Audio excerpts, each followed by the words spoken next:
8:47 Central African time, and you're still tuned in to News and Views. Myself, Salai Lomakudire. And yeah, another interesting conversation is coming right ahead. South Africa, we are once again facing very, very uncomfortable questions about xenophobia and Afrophobia. And this time, it's on the international stage. Two Ghanaian nationals have petitioned the International Criminal Court to investigate what they describe as a pattern of widespread and systemic attacks against foreign nationals in South Africa. And they're arguing that the violence may amount to crimes against humanity. The petition follows months of anti-immigration protests. There have been attacks on foreign-owned businesses and even deaths and the displacement of thousands of migrants.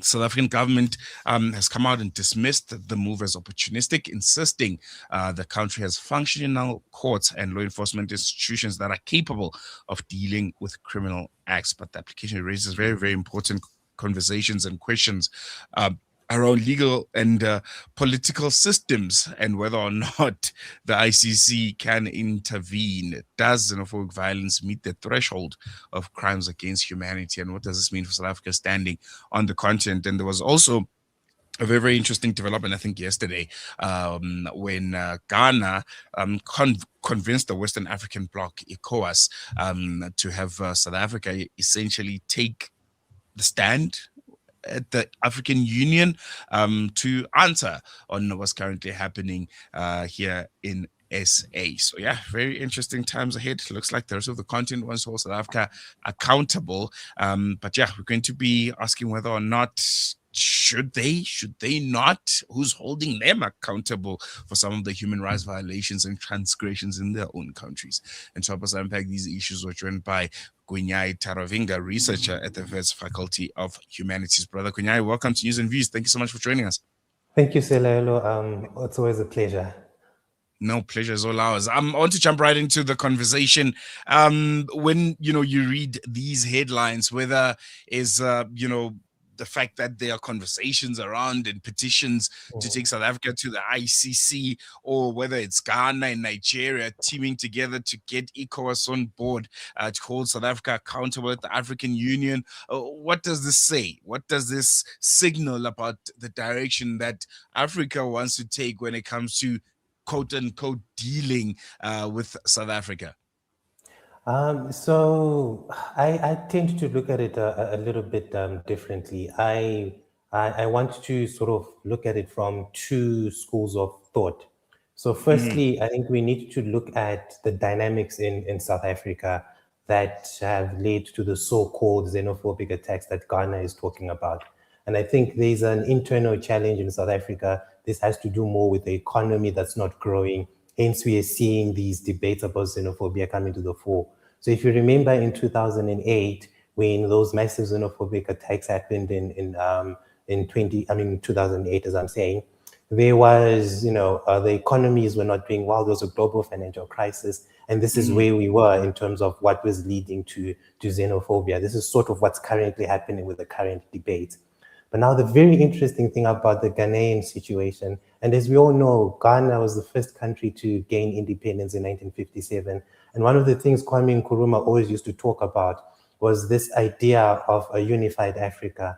And with what Ghana has done with this particular petition, we see that they've gone against those particular norms.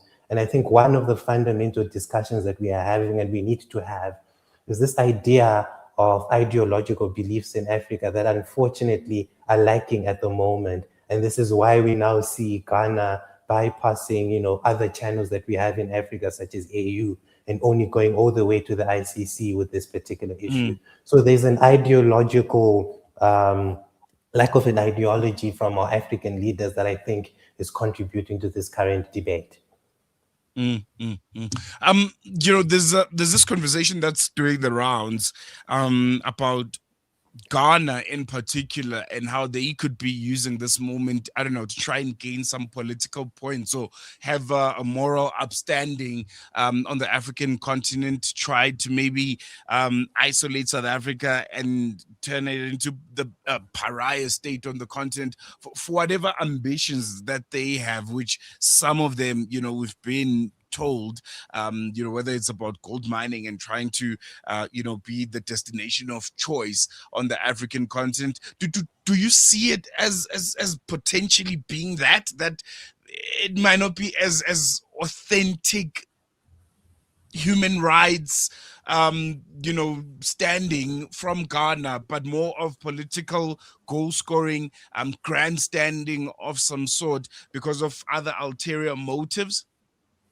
So in international relations, we are always taught that countries have interests. So Ghana would not do this if it wasn't in their interest. So there's some sort of interest that they have with taking South Africa to ICC.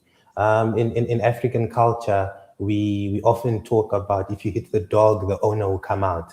And there's obviously something that is driving Ghana to do this. But I think I also want you to also look at it again from a historical perspective. So in 1995, Nelson Mandela spoke very strongly against General Abacha, because at the time General Abacha in Nigeria was about to hang a journalist that he didn't agree with. And Nelson Mandela basically stood up and he spoke against this act. He felt that it was a grave violation of human rights. And as a result of that, essentially South Africa was almost isolated from the rest of the African continent. Because in Africa, we have this culture of not being public about certain issues. The belief is that we need to have discussions behind closed doors. And because of that, South Africa was essentially isolated from the rest of the continent. Nelson Mandela then had to send his then deputy, Thabo Mbeki, to then go to Nigeria to basically make amends for what had happened. And this is when South Africa then began to adopt this idea of quiet diplomacy. The point I'm trying to make here with this point I've raised is that in Africa, we've always had channels to deal with issues such as this issue that Ghana is raising.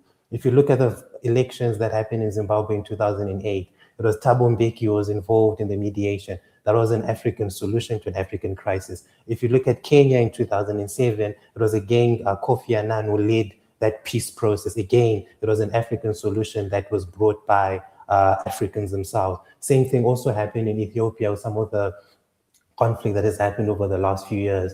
So I think it's really unfortunate that Ghana has decided to then bypass channels that they themselves have spoken strongly about through the teachings of Kwame Nkrumah. It's really unfortunate that they've bypassed that. And I think, again, it goes back to the question you asked. You say that, are there any vested interests? And of course, I think there are vested interests. Unfortunately, only the Ghanaian officials can tell us what these interests are.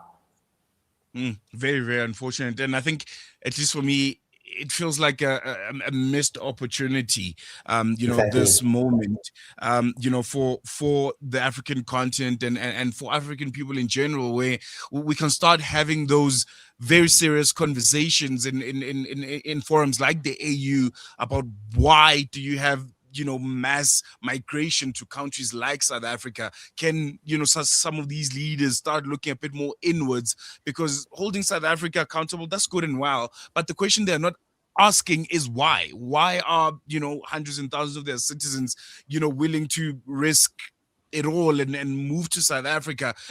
Do you maybe think maybe that's an opportunity missed to try and have a broader conversation around fixing Africa to a point where you don't have people migrating thousands of kilometers and creating a situation like the one that we're seeing in South Africa, but rather have South Africans interacting purely on doing business and on human to human relations and not on desperation?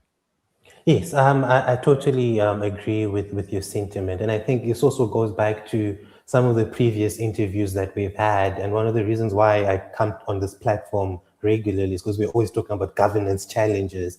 And I think, again, this is yet another missed opportunity for us to address these fundamental issues that are causing people to travel, as you say, kilometers upon kilometers, to go to countries such as South Africa with the idea of getting a better life, mainly because we have governance systems that have failed.